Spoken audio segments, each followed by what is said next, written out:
It's time for our pro tip of the week from Eat Like a Chef. We're gonna be dicing an onion. Seems like a pretty easy task, but to get it done nice, you have to have a little bit of skills. So we're gonna go ahead and cut the ends off and just do a small slit to peel the onion.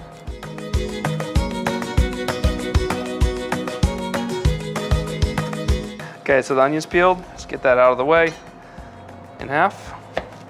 You can leave a little more of the root on if you like. Go to the root end is kind of the end I want to stay. I don't want to cut that yet. So I'm going to cut some small, depending on what you're looking for, but I'm just going to do a kind of a medium dice here, even all the way across. And the way the onion is built, it's built like a rainbow. So every cut has to be cut towards the center so that we have even pieces. Okay. And then I'm going to go for about, kind of the same distance I have between the onions. So just a small slice here. And what kind of knife do you typically use? This is a French knife. I use a French knife for almost everything. Okay. And it's just a typical knife that you would have in your kitchen. So then I have, all the pieces are about the same width there. So, about that half inch or so. And then I'll do another half inch on this way. So what that does is create small half-inch pieces. Beautiful. So you have like really even pieces for cooking. And then when you get to the end here, you can just kind of rough chop it up the same distance apart. It's like you know That's what you're it. doing. Wow.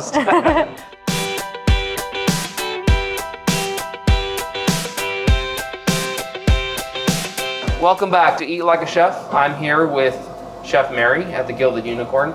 We're in the historic Montvale Hotel, in the bottom of the hotel, in the old boiler room. And we're gonna make a honey brine pork chop. So I'm gonna go ahead and make the brine here.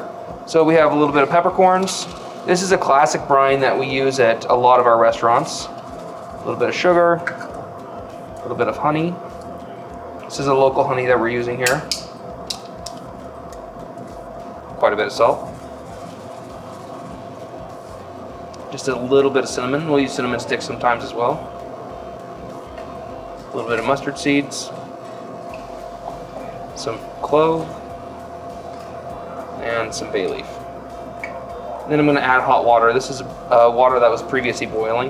And what we're doing here is we're going to dissolve the sugar in the honey and really open up the spices, the kind of the seasoning in the spices. Mary runs the day-to-day here, so she's pretty used to making this recipe. We have pork chop on the menu, and it's pretty popular. Okay, we'll let this sit for a couple minutes. I'm going to add my sprigs of thyme, and then we'll just finish it with a little bit of cold water. What this will do is help chill it down a little bit for the pork chop. We don't want that much of a temperature change since we have such hot water. And usually we'll just let this sit in the refrigerator for a couple minutes just to cool it down a little more. If you're going to be letting this brine for longer than really 4 or 6 hours, you want to add a touch more water to it so that the pork chop doesn't get too salty. Okay, we'll let this cool in the refrigerator. Magically cool down. Here we are. We have our chilled brine. Now we're just going to add our pork chop to it, and you just want to make sure that pork chop's covered with the brine. And just go ahead and use this plate and kind of keep a weight on it. We'll let this marinate for 4 to 24 hours, and then we'll roast it in the oven. Now the pork chop is brined for a little bit. We're going to go ahead and pull it out.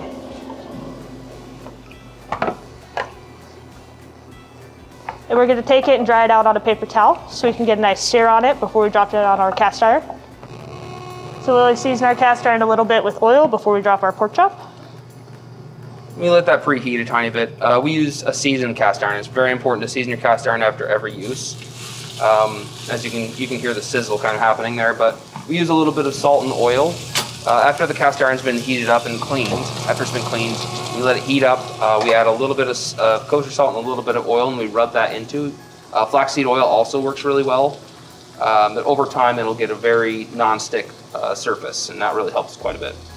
We're using our Hearthstone oven here, but you can use a natural oven as well. Just a regular home oven works just as good, as long as you're letting that cast iron heat up. We're cooking that at about 450 degrees until 145 to 155 degrees, depending on your desired temperature.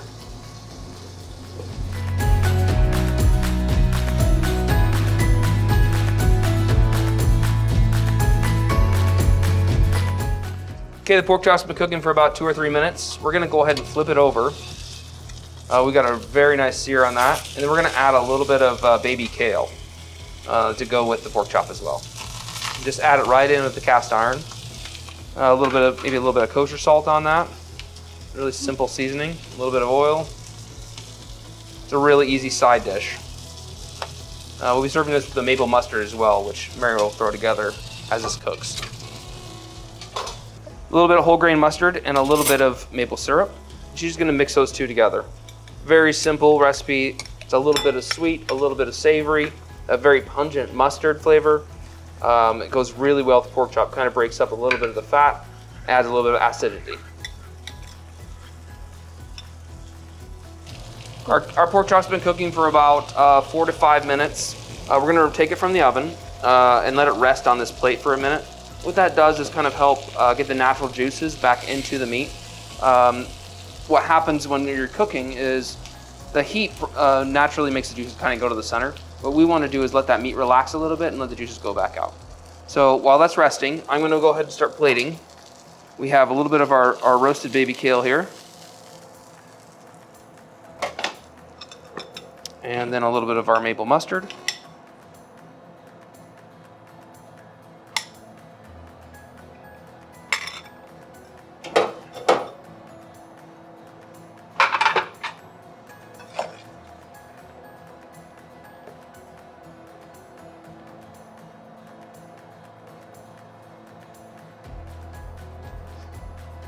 Oh, that looks beautiful.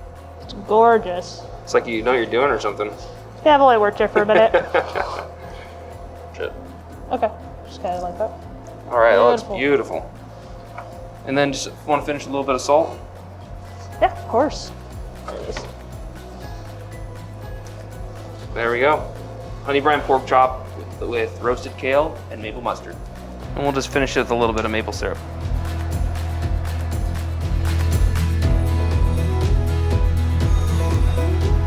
And here we are. Yum. Thanks for joining us. Thanks for having me. It was so fun cooking with y'all, and this smells amazing. We're gonna dig in.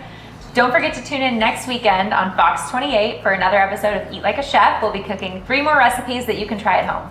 All right, let's do this. Great job, Mary. This looks beautiful. Don't mind me. Oh gosh. We're just going It's fine. all in. You can have a giant slice. I won't judge. I'll cut a smaller one, but all right. Oh, that was cooked so good. Wow. That's delicious. This would be a staple at home for sure. It's so easy too. And Coming quick. from you, I don't know if I believe you, but You saw it.